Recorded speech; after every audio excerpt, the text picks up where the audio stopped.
passion, love. Any others? Hopelessness, anger. Okay, so all of these themes that we have were highlighted for each of us and maybe all of us, um, we've experienced in our own lives, in our own walk, in our own times. I know sometimes when conversations like this begin or teachings happen, it's hard if you're not in that moment now.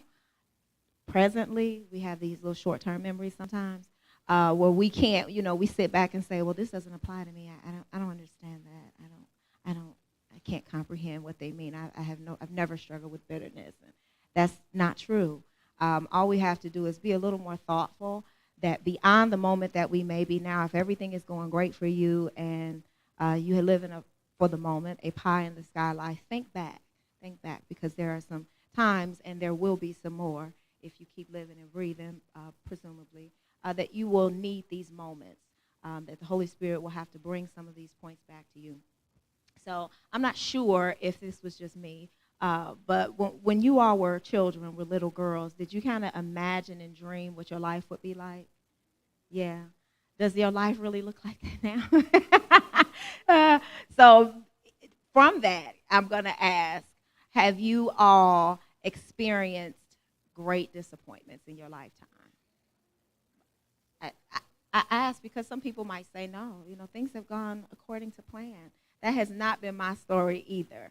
So what I want us to think about as we move through this is not just where we are. We definitely want it to bear witness with us, but we also want to have a shared experience in this as a community of women, okay? Because we need each other. People need people. That's one of the reasons why the enemy always attacks women, and that's one of the reasons why it is a difficulty sometimes for women to be in relationships with each other, because there's a great aspect of warfare that we need to be engaging in when we're dealing with one another, because we need each other. Men do not understand a lot of the aspects of who and how we are, and only a woman can speak to certain aspects of another woman.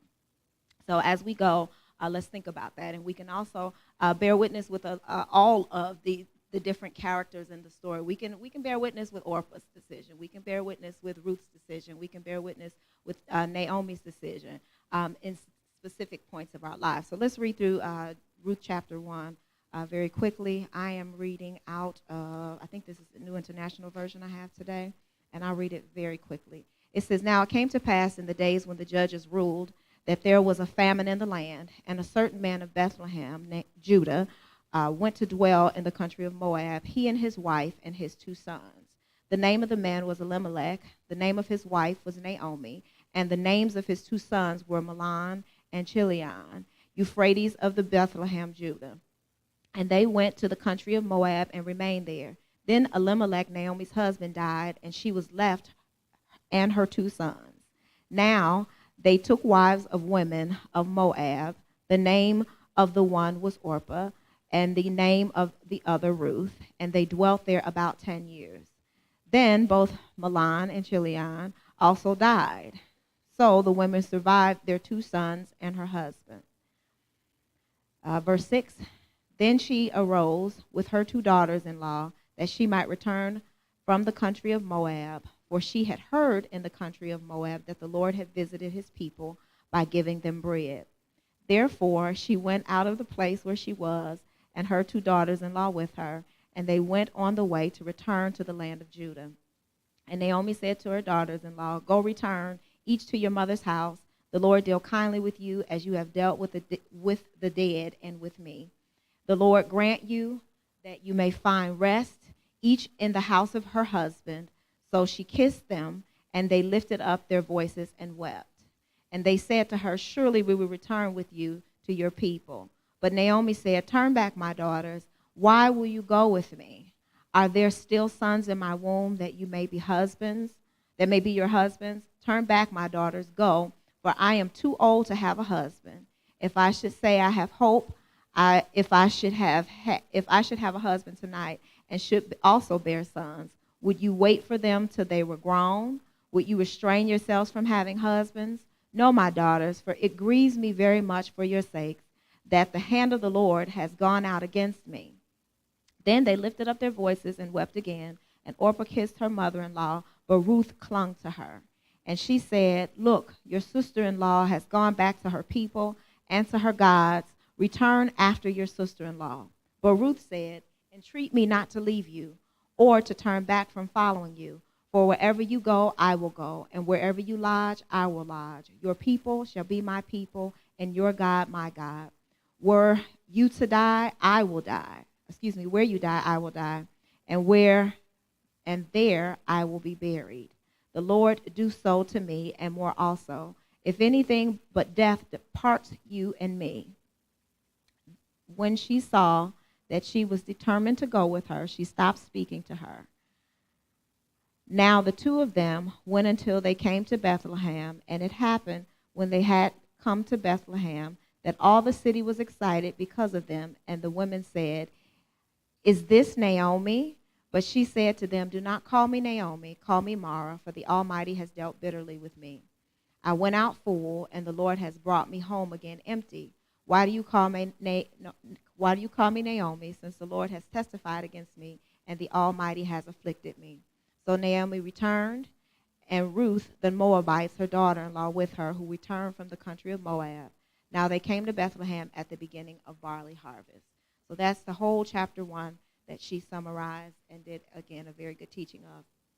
So one person who has a pressing memory that you want to share in a safe space about a time or an experience you had of disappointment.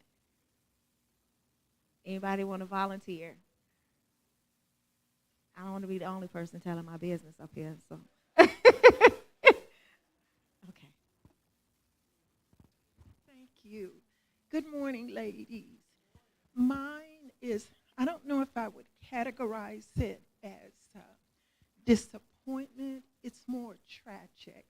And this is why I can relate to this chapter, this book of Ruth. I lost my son in 92. He was 19 years old.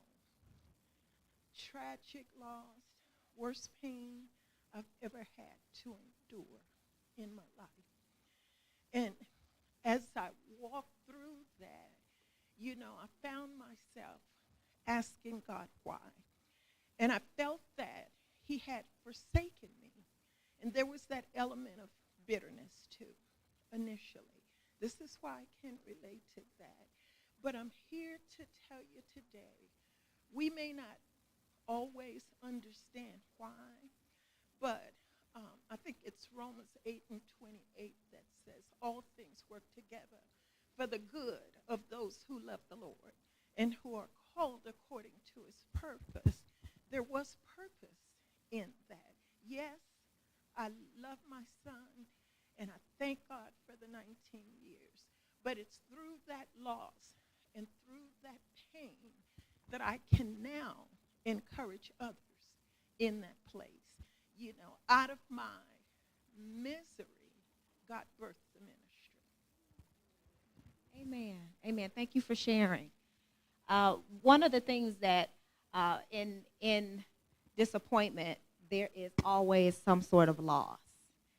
And even as our sister shared, in her loss, in her disappointment and loss, in all of our experiences, there's the commonality in our disappointments of loss, whether it's a disappointment of a divorce, a disappointment of a failed pregnancy, a loss of a child, a loss of a friendship.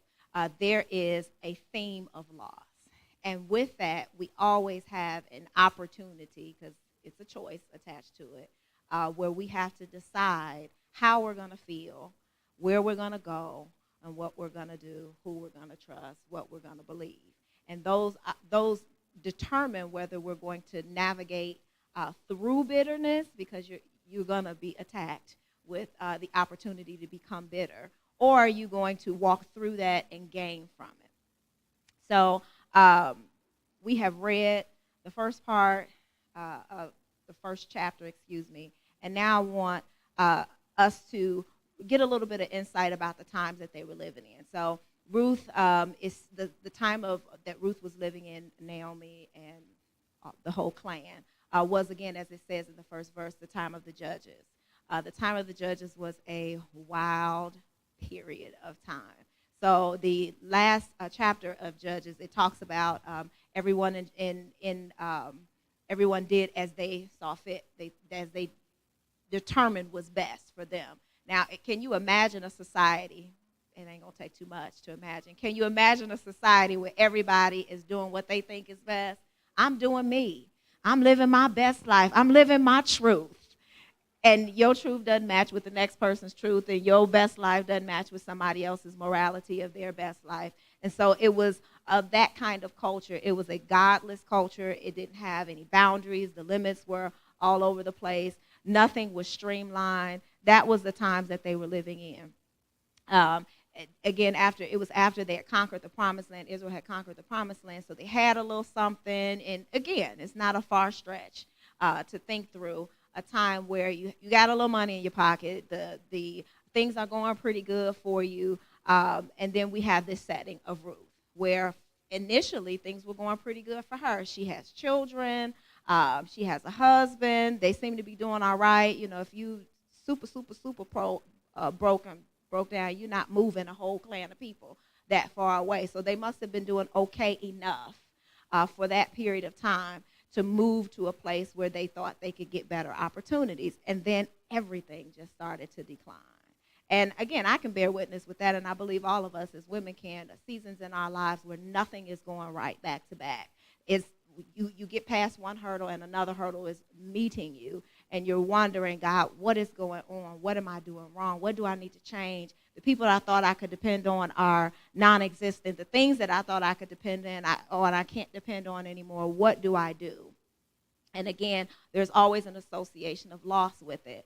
But there's always in it an opportunity, as again our sister said, an opportunity not only for us to grow, but for the people around us to be proven, because we see that with Ruth and, give me some help.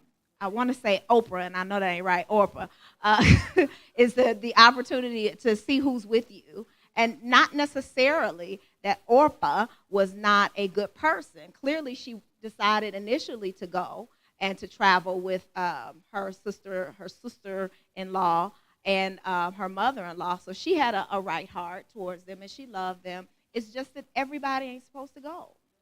Some people can only go so far. And the demonstration of what we see in that was that Naomi blessed her, or tried to bless them both, to send them back to say, I don't have anything good to offer you. But then in those spaces, that's when you get a chance to see the spaces that people are supposed to occupy with you.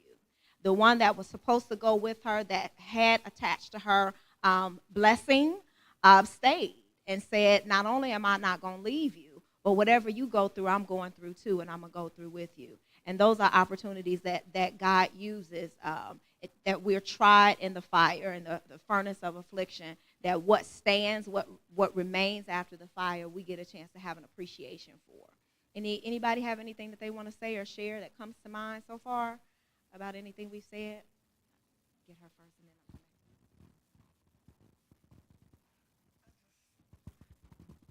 I think in reading that book, I don't think Orpah was committed also, but I think Naomi gave such a compelling request or speech to the two of them that Orpah decided she's going to do what Naomi had recommended, and she did. She had and had not forgotten her gods from Moab, and so she wanted to get back to it. But Ruth was stubborn. Ruth was saying, I'm going to praise your God, and I'm going with you. So, even though Naomi gave such a compelling speech, I think, she had decided, I'm going with you. So that's how I see it. Good morning, everyone. Looking at Oprah and Ruth, I think, in my personal opinion, that, trying to interject here now, Oprah might have thought to herself, I don't know anybody in this land they're going to. Why am I going to go and find myself fending for myself in many ways that I really wanted to? Whereas if I went back to where I came from, at least I know my people they're going to be accepting me as I am, whereas where I go with Ruth and Naomi, I'm going to be fighting myself against the fact that I've served all these other gods and not their gods, and here I am in another land. They're going to try to convert me a different direction. And so I think maybe she thought that would be more comfortable for her to go back home, whereas Ruth had seemed to be closer with Naomi in a way that she didn't care, didn't mind going back and suffering and doing those little things that would make her part of Naomi's life still, whereas she knew that she didn't have anything to go back to. She had no husband or nothing, no money, nothing, whatever. She didn't know how she was going to survive, but yet she was willing to trust Naomi and go back with her. So you see, the whole thing comes to the point where Oprah didn't have that conversion in her heart, knowing that she can do this, but Ruth says, I can do this. I'm going to stick to her, and this is where I'm going. Anybody else?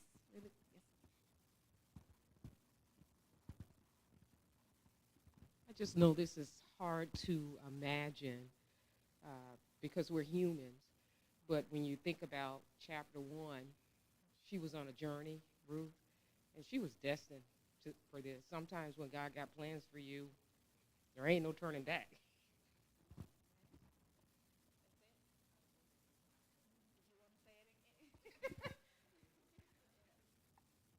Everybody should be heard. What I was going to say is everybody's calling is not the same. So Orpah's calling may not have been to follow Naomi, and Ruth's calling was probably there in the land that she was going to. So that's what I was going to say. Absolutely, absolutely. There's a bend in each of our hearts and ways of being that God uses to accomplish his purposes. So absolutely. We see the initial problem in this first chapter is the famine and then the losses. What we also see as a problem in those losses or because of those losses is what the decisions were made in those losses.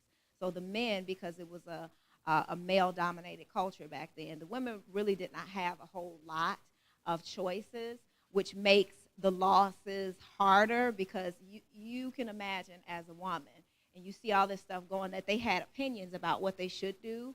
And if you can imagine, Ruth wanting to say, if she did not say, why are we going to Moab? You know ain't nothing in Moab for us. That's a cursed people, and they don't even serve our God, and why would we do that? To know that the decisions that are being made for you and about you are not necessarily good decisions, but you have to submit to those decisions. So that's another aspect of potential loss that maybe Ruth felt, that she was losing, because we can see stuff. Women as women, we can see stuff afar off. To be able to see this might not go well because we're not honoring our God in the decisions that we're making. And so seeking, having decisions made for you, and then people helping themselves, instead of seeking God, leaving a place where it may have been famine in Bethlehem at the time, but it's still the place that God assigned for them to be, and it was the place that God designed for his people to be. And if they were in a time of famine and whatever else might have been going on at the time, at least they were in the place that God wanted them to be, suffering in the place that God wanted him to be, and he would provide for himself. That's what he does. So whenever life presents a problem, where do we go for a solution? What is our choice? Because we're thinkers, we're processors, we're people with minds, with histories, with past, with experience, and as people and as women, I don't know what kind of woman you are, but I'm a fixer. I'm a solution-oriented person. If I see a problem, and I'm not particularly emotional, like most of us are inclined to be. I don't know why I'm not like that, but I ain't like that. I'm not a crier. I'm not going to sit there and have 10 fits. My first reaction is, what do we need to do? What do we need to do? What do we need to do? And so especially if you're like that, you have to be conscientious enough to know yourself, however you are, and then to say, before I start fixing anything, Lord, what do you want me to do? God, how should I feel? God, what's this for? Start asking questions and getting insight and direction before we start fixing stuff. Because as a fixer, we will keep fixing until we see the movement and the change that we're looking for. And sometimes that gets us deeper and deeper and deeper into things and farther and farther away from the will of God, and takes us through some things that we don't have to necessarily experience: pain, trauma, relationships, mistakes, financial stuff that we get ourselves involved in trying to fix something that maybe God wanted to say, okay, yeah, this may be a period of famine in this area. You may be in a relationship famine. You may be in a financial famine. But stay here. Don't try to fix it. Don't try to resolve it. Don't try to think your way out of it. Stay here. And let me walk you through this, because in those seasons of famine, as again our sister said, there is always a great wealth of something that he wants to provide us insight to that we can grow from in those moments. So who's a fixer? Oh, it looks like almost everybody. So we got a room full of fixers. If you're not a fixer, tell me kind of your MO. You didn't raise your hand. You're not a fixer? Okay. Somebody who's not a fixer. I'm not somebody who's going to fix something. Try to fix it and work it out. Y'all just didn't raise your hand. Raise your hand if you're a fixer so I can see if you're not a fixer. Okay, now you're going to raise your hand. You're not a fixer? Okay.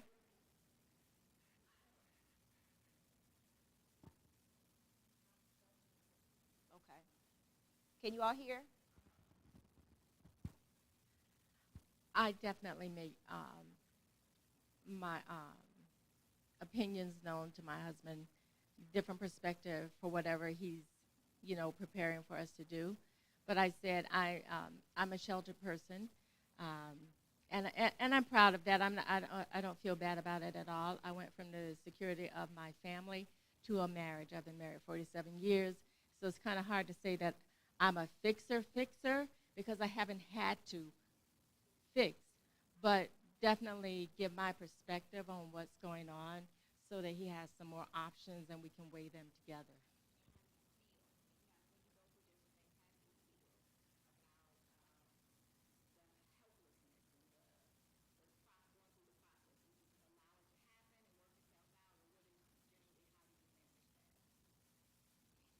I haven't felt helpless, um, so I or maybe I don't quite understand. I am an emotional kind of person, so sometimes I cry because I got to get it out. And I say, God said he bottled up all my tears. So these tears aren't for just nothing, but it's a cleansing kind of thing. And then once that's happened and we come to whatever the decision is, we're both on the same page.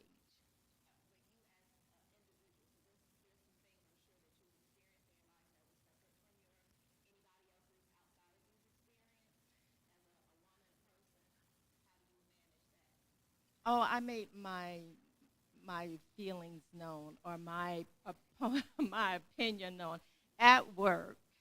At work, that's just me and that, and I do make decisions there, and I let it be known. If something is not going right, we got to do something different. So I don't know if that answers your question. Hmm? Then I let it go. I let it go and do what I've got to do, which looks like I'm at peace at it. I give it to God, like you said. I give it to God, and He fixes it for me. So that's kind of how I'm not a fixer. I guess I'm a fixer, but maybe not. But God is, and He fixes it at in the very end. It's okay. You're worthy of our time. It's okay. So again, if I saw you had your hand up, Reverend Ross.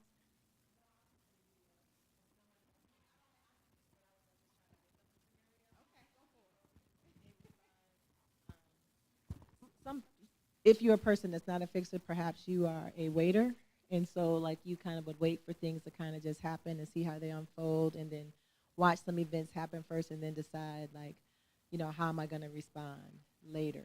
Like you might want to wait first there, and that's still a level of fixing things, but I call that like more of a strategist. Okay. So again, second. Or like Sister Angela said, she make her request known, or she tell people how she feels. And it seems like some people do that, and they wait on other people to come up with the agenda or come up with the solution to fix it. So I can see that, you waiting. Okay. I'm not a fixer. I'm one that'll wait for things to unfold and then try to see where. Oh, I'm sorry, y'all can't hear me. I'm not a fixer. I'm the type that will sit back and wait and see what unfolds and see where I fit into that.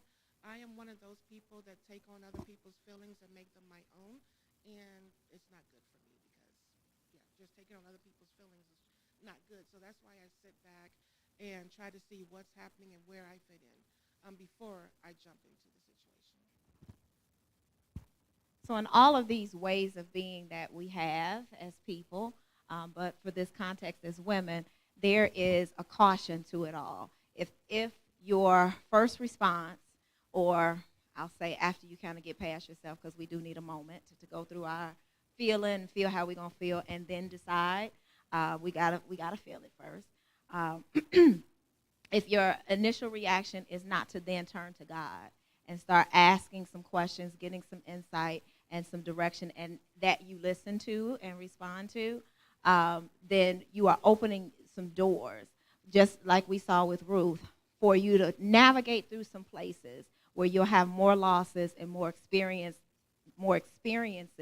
that the enemy will attempt to use to traumatize you, and then to embitter you, to make the battle harder. Now, as we obviously know, because we know the end of Ruth, that it works out. It works out for her benefit and her good, and we get a chance to see that. But we don't necessarily have to have lives that have to be this type of example. We can be examples of another kind. You know, which is another aspect of my personality.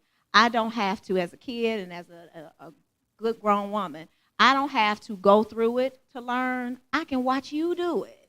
I can stand back and watch you go and play with matches and see you get burned up, and then say, yeah, I don't need to do that. I don't need to touch a stove. I can take your word for it. And so we don't have to, again, immerse ourselves in different opportunities in life where we got to go and see and do in order to experience and to learn the lesson. There are aspects where we can take your word for it and say, I see how that affected their lives. I see, and even look at our parents and our grandparents. I see how my grandmother ended up. And she wasn't a horrible person. She was quite a wonderful person. But I recognize the traumas and the doors, again, that she opened in her life. My grandmother both of them had a lot of children, and were never married by different people. I can see the lessons in that, and I can, again, look back and look beyond the behaviors, and say, well, why do I think she may have done that? Was she looking for something? Am I looking for something? Why do I need to pay attention to that so that I don't have those same experiences? And we can do the same thing with Ruth. We can see the good stuff. We don't want to just do like we do sometimes and see the end where we know, again, it worked out, because it's going to work out. All things work together for the good of them who love the Lord and who are the called according to his purpose. But I don't want it to work out and I got all this stuff that I got to now manage in my heart and work through, because that's real. That's real. We can have all the things that God has designed for us, and we still struggle with so many different scars and wounds and battles, and we don't trust people. We don't like people. We can't enjoy the goodness that God has provided for us, because we have so much work to do, and he has so much work in us to do, that we have kind of mooted some of the goodness around us. And so we can look at, against these other examples, and see that's not what I want for myself. And so how can I make sure that I don't do that? So self-help always furthers and deepens our issues rather than resolves them. I'm going to say it again. Self-help always furthers or deepens our issues rather than resolve them. So think about it, and I'm going to give about 2 seconds of silent time for us to do that. Think about the spaces now in your life where you are exercising self-help, where you are you've decided this is what I should do. This is how I should respond. This is how I should feel. And you know you have not sought God, heard God, and or obeyed what God told you to do. Think about it. Have you everybody identified a space that is like, that's self-help. I'm helping myself. I gave myself that solution. I created that idea, or I determined this is the next step that I should do. We've identified, and if you can't think of one now, think about one that you've done in the past, so I'm sure you can find one in the past that you've done. So my response to you now, or to us, I should say, is don't do it. Don't do it. Don't do it. Cease and desist. Choose again. And now that you know, now that the Spirit of God has identified and put a spotlight on an area where you are pursuing your own will, because that's what it is, your own will and your own design, and your own desire and what you think and how you think the next or whatever should be, don't do that. And instead, submit that to God. Write that down. You got a pen and piece of paper, write it down, put a note in your phone, write it down. Write it down. Write it down. Write it down. Everybody should be doing something. Write it down. Write it down. If you need paper, let me know. I have some somewhere. Or put it in your phone. Write down what that area is, because that's going to be a part of what you do after today. Write down what that is, and I don't want us to pretend to forget what that is. I had remembered, but I forgot now. For the people in the back. The area, ask the Lord if you need to ask him, if you just cannot come up with anything, if he hasn't shined a light on any area where you know right now that you are helping yourself. You have created a solution. You've decided this is what you think that is not attached to what the Lord has told you, shown you, spoken to you, directed you. God ain't nowhere in it because he ain't been involved in it. And write that down. Okay? Yes.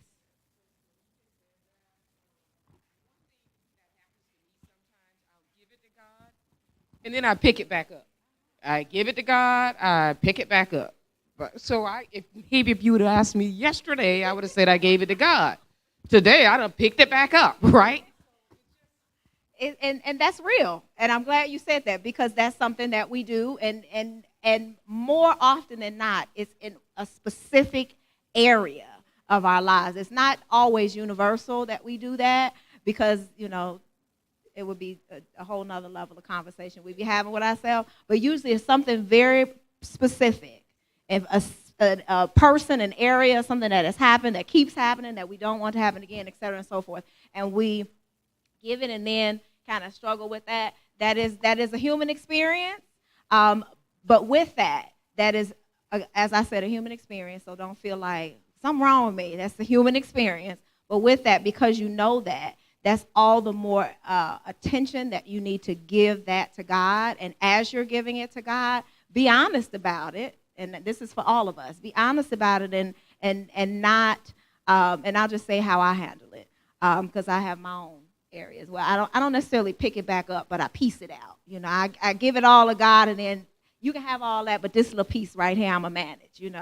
That's more my thing. And so with that, I say, God, I'm giving this to you. I'm surrendering it to you. Don't let me take it back, but if I do, show me that I've taken it back so I can give it back. And then help me walk through this, because I want you to use this. I don't want to just get my way in it and for it to be over and the experience to end so I can move past it. But I want to know why. Is there an area that I'm not trusting you in? Is there an area that I don't trust me in? Is there something that I need to grow through this? But whatever this is, and I do that because I feel like all of these experiences are an assault against me by the enemy, and I'm going to make you pay for trying me. So I'm going to get everything I can out of this that God would want me to have, not just to get past it and to get through it, but so that I can be better in it to help somebody else or to live in a way that pleases you even the more, so that the enemy will wish he never tried this one. You know what I'm saying? So make the enemy pay by focusing even the more in it, on it, and keep giving. If you got to keep giving it, keep giving it. Keep giving it. Keep giving it. Okay. So with that, the area that you wrote down, one of the things that I want you to do after today, when we leave here after the class, is I want you to focus that area, focus in on that area in your quiet time, and begin to ask the Lord some questions. And when I say ask the Lord some questions, I don't mean ask the questions that you're going to ask and then answer them yourself. I mean ask the Lord some questions. So if that area is, well, Lord, I need a better job. And so before today, I had asked myself all these things. And what I asked the Lord was, what I'm going to ask the Lord, rather, is, God, what do you want me to do? Because I'm submitting to you the fact that I need another job. You know all the circumstances around that, and you know what timing I'm looking for. Why do I really need another job? Are you going to provide for me in this space of the job that I have? Do you want me to be still? Do you want me to go? And then seek the Lord for the answer. And that answer could come a number of different ways. It can come, he speaks through TV sometimes. He'll speak through a stop sign. He'll speak through another person. He'll speak to you directly. He'll speak by his spirit. He'll speak by his word. But listen for these answers. But write down the questions that you have concerning it, and then listen for the answer. So we're at the end of our time. We did not get past the first page of things we were supposed to go. But lastly, one of the last things I want us to do is I want you to, whoever you are sitting next to today, ask them before we leave as we're ending, ask them their name, and then ask them to this, and this is a risk it moment, okay? Risk this. Ask them to share enough of something that they have going on in this moment that pertains to kind of what we talked about today, that they're willing to share with you so that you can be praying for one another throughout these sessions together. And then next week when you come, sit next to the same person and then just kind of touch base with them, because that's going to be your partner for the rest of the 6 weeks that we have left. Because, again, this is a collaboration, and we're going to